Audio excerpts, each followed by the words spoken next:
Hello everyone, ಬೆಳಗ್ಗೆ ಎದ್ದು ಪೂಜೆ ಕೂಡ ಆಗಿದೆ. ನೋಡ್ಬೋದು ಹಣೆ ಮೇಲೆ ಈ ಬತ್ತಿ ಪಟ್ಟ ಕೂಡ ಬಿದ್ದಿದೆ. ಸೊ ಇದರಿಂದ ನಂತರ ಪಟಾಪಟ ಹೋಗಿ ಅಡುಗೆ ಕೂಡ ಮಾಡ್ತಾ ಇದ್ದೇನೆ.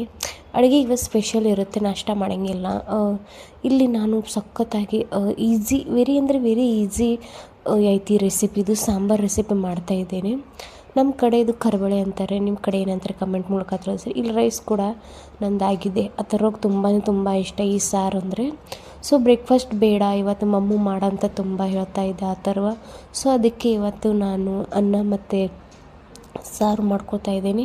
ಇವು ಮೆಣಸಿನಕಾಯಿ ಕೂಡ ಸ್ವಲ್ಪ ಕಡಿದಾವೆ, ಕಡಿಬೇಕು. ಯಾಕಂದ್ರೆ ನಿನ್ನೆ ಮಾರ್ಕೆಟ್ದಿಂದ ತಂದಿದ್ರು, ಹಾಗೆ ಇಟ್ಟಿದ್ದೆ. ಆ ಥರ ಕೂಡ ಬಂದು ತುಂಟಾಟ ಮಾಡಾಕತ್ತಿದ್ದ. ನೋಡಿ ಮಮ್ಮಿ ಕೈಯೆಲ್ಲ ಹಸಿ ಆಗ್ಯಾವಂತ. ಸೊ ಇಲ್ಲಿ ಆ ಥರ ಮಾರ್ನಿಂಗ್ ಬೇಗ ಹೇಳ್ತಾ ಇದ್ದಾನೆ. ಇಚ್ಚಿತ್ತಾಗಿ ಥಂಡಿ ಇರೋದ್ರಿಂದ ಲಘು ಜಾಸ್ತಿ ಮುಕ್ಕೋತಾರೆ. ಬಟ್ ಆ ಥರ ಈ ಸರಿ ಜಾಸ್ತಿ ಲಘು ಹೇಳ್ತಾ ಇದ್ದಾನೆ.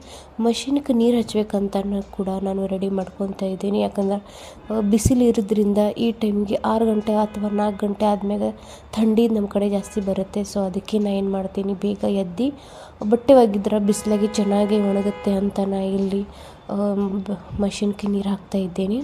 ನಾನು ಮಿನಿ ವ್ಲಾಗ್ ಅಥವಾ ಲಾಗ್ ವಿಡಿಯೋಸ್ ಹೆಂಗೆ ಅನಿಸ್ತಾ ಇದೆ ಖಂಡಿತ ಕಮೆಂಟ್ ಮೂಲಕ ತಿಳಿಸ್ರಿ. ಯಾರೇ ನಮ್ಮದು ಯೂಟ್ಯೂಬ್ ಚಾನಲ್ ಸಬ್ಸ್ಕ್ರೈಬರ್ ಮಾಡಲಿಲ್ಲ, ಹೋಗಿ ಸಬ್ಸ್ಕ್ರೈಬರ್ ಅಂತ ಹೇಳ್ತಾ ಒಳ್ಳೆ ವಿಡಿಯೋ ತೊಗೊಂಡು ಬರ್ತಾ ಇರ್ತೀನಿ. ಅಷ್ಟೇ ಸಪೋರ್ಟ್, ಅಷ್ಟೇ ಪ್ರೀತಿ ಕೊಡ್ರಿ ಹೇಳ್ತಾ.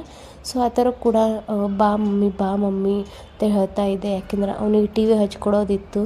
ಸೊ ಅವ ಅಷ್ಟು ಮೊಬೈಲ್ ಅಡ್ಯಾಕ್ಟ್ ಇಲ್ಲ, ಟಿ ವಿ ನೋಡ್ತಾನೆ. ಟಿ ವಿ ನೋಡಿ ಊಟದ ಟೈಮ್ ಅಷ್ಟೇ ಅವನಿಗೆ ಇಂಟ್ರೆಸ್ಟ್, ಟಿ ವಿ ನೋಡೋದಿಲ್ಲ, ಒಬ್ಬನೇ ಚೆನ್ನಾಗಿ ಆಟ ಆಡ್ತಾನೆ. ಸೊ ಅದ್ರ ನಂತರ ಹೊರಗಡೆ ತುಂಬ ಮಂಕಿರೋದ್ರಿಂದ ಆ ಥರ ಹೊರಗಡೆ ಕರ್ಕೊಂಡು ಹೋಗ್ತಾ ಇಲ್ಲ ನಾನು. ಇವತ್ತೇ ಮಾರ್ನಿಂಗ್ ನಾನು ವಾಕ್ ಮಾಡುವಾಗ 6:30 ಗಂಟೆಗೆ ತುಂಬ ಮಂಕಿ ಹೇಳಾಕತ್ತಿದ್ದು. ನಿಮ್ಮ ಕಡೆ ಹೇಗೆ ಥಂಡಿಗೆ ನಿಮ್ಮ ಕಡೆ ಜಾಸ್ತಿ ಮಂಕಿ ಬರ್ತದೆ? ನಮ್ಮ ಕಡೆಯಿಂದ ಖಂಡಿತ ಜಾಸ್ತಿ ಬರ್ತವೆ. ಆ್ಯಂಡ್ ಇಲ್ಲಿ ನೋಡ್ತಿದ್ರೆ ನಮ್ಮ ಪೂಜೆ ಹೆಂಗಾಗಿದೆ ಕಮೆಂಟ್ ಮೂಲಕ ತಿಳಿಸ್ರಿ. ಅದರ ನಂತರ ಊರ ಕಡೆದು ಬಂದಿದ್ದೆ. ಅದಕ್ಕೆ ಉಪ್ಪಿನಕಾಯಿ ತಂದಿದ್ದೆ. ಯಾಕಂದರೆ ನಮ್ಮ ಹಸ್ಬೆಂಡ್ಗೆ ಮಾವಿನಕಾಯಿ ಉಪ್ಪಿನಕಾಯಿ ಅಂದರೆ ತುಂಬ ಇಷ್ಟ ಆಯಿತು. ನನ್ನ ಕಡೆ ಇದ್ದಿದ್ದು ನಿಂಬೆಕಾಯಿ ಇರೋದ್ರಿಂದ ಅವ್ರು ಅಷ್ಟು ಚೆನ್ನಾಗಿ ತಿಂತಿದ್ದಿಲ್ಲ, ಅದಕ್ಕೆ ನಾನು ತೊಗೊಂಡು ಬಂದೆ. ನೆಕ್ಸ್ಟ್ ಏನಂದರೆ ಪಟಾಪಟ ಇಲ್ಲ ಆ ಥರವಾಗಿ ಮತ್ತು ನನಗೆ ಕೂಡ ಇಲ್ಲಿ ಊಟಕ್ಕೆ ಬಡಿಸ್ತಾ ಇದ್ದೇನೆ.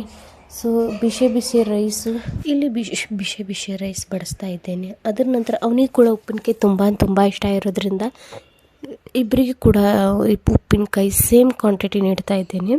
ಅದರ ನಂತರ ಇಲ್ಲಿ ನಾನು ಸ್ವಲ್ಪ ಖಾರ ಪುಡಿ ಹಚ್ಕೋತಾ ಇದ್ದೇನೆ. ಯಾಕಂದರೆ ನನಗೆ ತುಂಬ ಖಾರ ತಿನ್ನೋದು ತುಂಬ ರೂಢ ಇದೆ. ಅದರ ನಂತರ ಅದರಷ್ಟು ಖಾರ ತಿನ್ನೋಂಗಿಲ್ಲ ಅಂತ ಸಾರಷ್ಟು ಖಾರ ಮಾಡೋಂಗಿಲ್ಲ ನಾನು.